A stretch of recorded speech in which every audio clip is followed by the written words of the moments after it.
एक लीडरशिप पैदा हो जाए, आपका नेता बन जाए। वो यही चाहती हैं कि उनकी पार्टी से जो कोई भी मुसलमान जीतता है वो मुसलमानों का नुमाइंदा नहीं होता, वो उनकी पार्टी का नुमाइंदा होता है। मजलिस ये कहती है कि जो नुमाइंदा हमारा जीतता है वो हमारी कौम की आवाज़ बनकर असेंबली और पार्लियामेंट में गूंजता है। हमारी ज़बानों पर किसी और पार्टी का सियासी ताला नहीं लग सकता। तो आपसे मैं अपील करने आया हूं कि आप आने वाले विधानसभा असेंबली के इंतखाबात में कोचा दामन हो या किशनगंज हो, यहाँ से मजलिस के उम्मीदवार को कामयाब करिए। और जो लोग हम पर इल्ज़ाम लगाते, ये इल्ज़ाम सरासर झूठा है कि मजलिस के खड़े होने से वोट डिवाइड हो जाती हैं। अरे अब हम और क्या कर सकते। हमारे अख्तरुल ईमान साहब ने दो खत लिखा है लालू प्रसाद यादव को। एक खत लिखा तेजस्वी यादव को कि आओ हमसे इत्तेहाद कर लो, बल्कि अख्तरुल ईमान साहब ने ये तक लिख कर दे दिया कि आप मजलिस को सिर्फ 6 सीट दे दीजिए और हम अलायंस करने के लिए, इत्तेहाद करने के लिए तैयार हैं। मैं बताना चाह रहा हूं तेजस्वी यादव को, ये हमारी कमजोरी नहीं है। हम ताकत की बुनियाद पर तुमको लिख कर दे रहे हैं। तुम फैसला जो लेना चाहते ले लो, मगर याद रखो चुनाव के बाद तुम ये नहीं कहना कि मम्मी डैडी मेरा बैट और बॉल लेकर कोई भाग गया। ये जनता जानती है कि जिन्होंने हमको धोखा दिया उसको हम जवाब देना जानते हैं सियासी तौर पर। इससे ज्यादा हम कुछ नहीं कर सकते। बाज लोग समझ रहे हैं जिनको कोई सियासी बसीरत नहीं है कि मजलिस क्यों खत लिख रही है। अरे मेरे दोस्त, सियासत में हर उस चीज को इस्तेमाल करना पड़ता है ताकि लोग बाद में ये उंगली ना उठाए। अरे हम आज तुमको लिख कर दे दिए कि 6 सीट दे दो।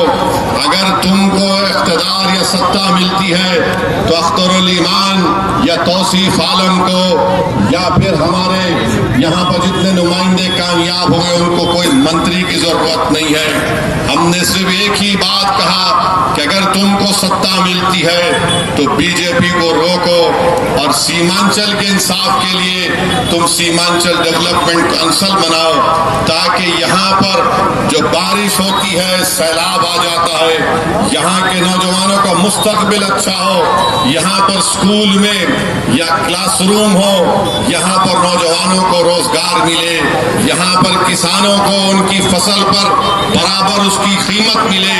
ये तमाम चीजें अख्तरुल ईमान ने लिख कर दे दी है। अब वो जाने और उनका मुस्तकबिल जाने, इससे ज्यादा हम कुछ नहीं कर सकते। मगर याद रख लो इस बात को कि असदुद्दीन ओवैसी 2015 में सीमांचल को आया था। मैंने उस वक्त भी कहा और आज भी कह रहा हूं, अल्लाह जब तक मुझे जिंदा रखेगा मैं इंशाअल्लाह ताला सीमांचल को आता रहूंगा। जो लोग ये एक और इल्जाम लगाते, अरे तुम अगर जीत गए तो तुम मंत्री नहीं बनोगे। अरे हमको मंत्री और संतरी से मतलब नहीं है। हम सीमांचल की आवाम के, हम सीमांचल के गरीब आवाम के खादिम हैं, उनके नौकर हैं। उससे बड़ा एजाज हमको और कुछ नहीं मिल सकता। जिनको संतरी बनना है, मंत्री बनना है, मुख्यमंत्री बनना है, हमको उससे मतलब नहीं। हमको इससे ही मतलब है कि तुम्हारी लीडरशिप बने, तुम नेता बनो, तुम्हारे मुकद्दर के फैसले तुम करोगे। अब तक होता ही आया है 50-60 साल के अरसे में सीमांचल के गरीबों का फैसला कोई पटना में बैठने वाला जालिम करता था। अब जालिम से कह रहे कि तू फैसला नहीं करेगा। अब जो भी फैसला होगा सियासी सीमांचल की सरजमीन पर सीमांचल की आवाम करेगी इंशाअल्लाह ताला। मेरे अजीज दोस्तों और बुजुर्गों, हम बीजेपी को रोकना चाहते हैं। बीजेपी से नुकसान क्या राजद के यादव नेताओं को होता है? क्या बीजेपी से नुकसान किसी कांग्रेस के नेता को होता है? क्या बीजेपी बीजेपी से नुकसान किसी जेडीयू के नेता को होता है। अरे किसके घर पर बुलडोजर चलता है, किसके मदरसे को ताले लगाए जाते हैं, किसके नौजवानों को बांग्लादेशी कहकर जेल में डाला जाता है या जुल्म किया जाता है। अरे पिछले 11 साल से जो जुल्म का सामना हम सीना तान कर रहे हैं तो बीजेपी से हम कर रहे हैं। अरे तुम्हारे घरों पर कुछ नहीं होता, तुम्हारे घर पर आंच भी नहीं आती, हमारे घर बर्बाद और उसको बर्बाद कर दिया जाता है। तो मेरे अजीज दोस्तों और बुजुर्गों, मेरी आपसे गुजारिश है कि आप अख्तरुल ईमान साहब की क़ियादत को मजबूत करिए। असदुद्दीन ओवैसी को मजबूत नहीं करना है, आपको अपनी पार्टी को मजबूत करना है। आपको सीमांचल की एक आवाज को बिहार की विधानसभा में दोबारा भिजाना है। जो लोग आवाम की मोहब्बत को नहीं समझ सके, जो विधायक तो बन गए मगर गरीबों की मोहब्बत को नहीं जान सके, मेरे अजीज दोस्तों और बुजुर्गों, वो आपकी मोहब्बत के हकदार नहीं है। मजलिस जिस किसी को उम्मीदवार बनाएगी, हम आपसे अपील करने आए हैं कि आप अपनी पार्टी का साथ दीजिए। हमको अपनी लीडरशिप को बनाना है। और जो लोग हम पर उंगलियां उठाते कि बिहार में अगर मुसलमानों की लीडरशिप बनेगी तो फुला हो जाएगा, नुकसान हो जाएगा। अरे बिहार की सियासत की तल्ख हकीकत ये है कि राजपूत है तो उसका नेता है, भूमियार है तो उसका नेता है, कुशवाहा कुर्मी है तो उसका नेता है, यादव है तो उसका नेता है, पासवान है तो उसका नेता है, मांझी है तो उसका नेता है। अगर किसी का नेता नहीं है तो 19% मुसलमानों का नेता नहीं है। मुझे बोलने दीजिए, इसकी जिम्मेदारी किसी हद तक हम पर भी आयद होती है।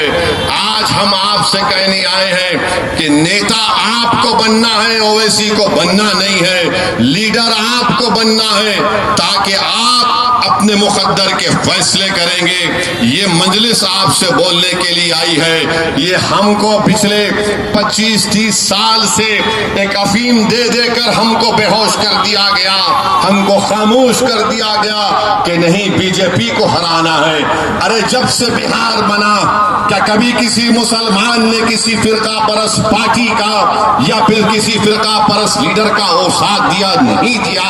हमने हमेशा से कहा कि भारत सेकुलर था, सेकुलर रखना है। मगर याद रखो, हम कूली नहीं है, हम मजदूर नहीं है कि हम अपने बच्चों की जवानी को बर्बाद करके तुम्हारे महलों में चिराग जलाएंगे। हम अपने आप को मरवा कर अपनी कब्रों को बनाकर तुम्हारे इख्तिदार के महल अपने कब्रों पर बनाने नहीं देंगे।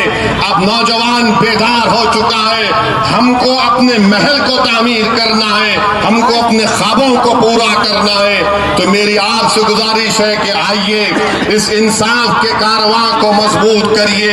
ये लड़ाई किसी इनफरादी लड़ाई नहीं है, ये अख्तरुल ईमान या फिर असदुद्दीन ओवैसी की लड़ाई नहीं है। ये पूरे सीमांचल की इस गयूर सरजमीन पर बसने वाले अवाम और जनता की लड़ाई मजलिस लड़ती आई है। तो मेरी आपसे गुजारिश है कि इसको कामयाब करिए और अपने सफों में इत्तेहाद को पैदा करिए।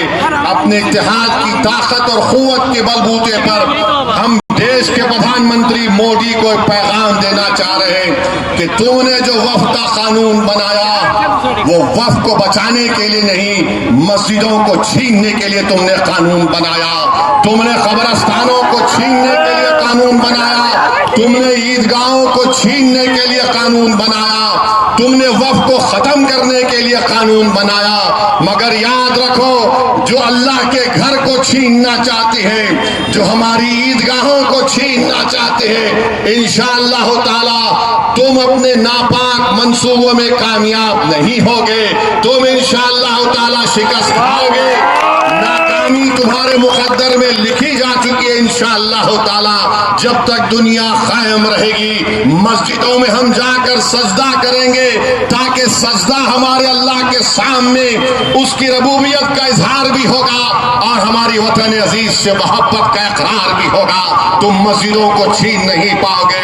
कब्रिस्तानों में हमारे बुजुर्ग सीना तान कर सो रहे। सुन लो भाजपा RSS वालों, वो ये बता रहे हैं कि हम वतन से मोहब्बत करते हैं और जब इस दुनिया से चले गए तो इसी सरजमीन में जाकर आराम कर रहे।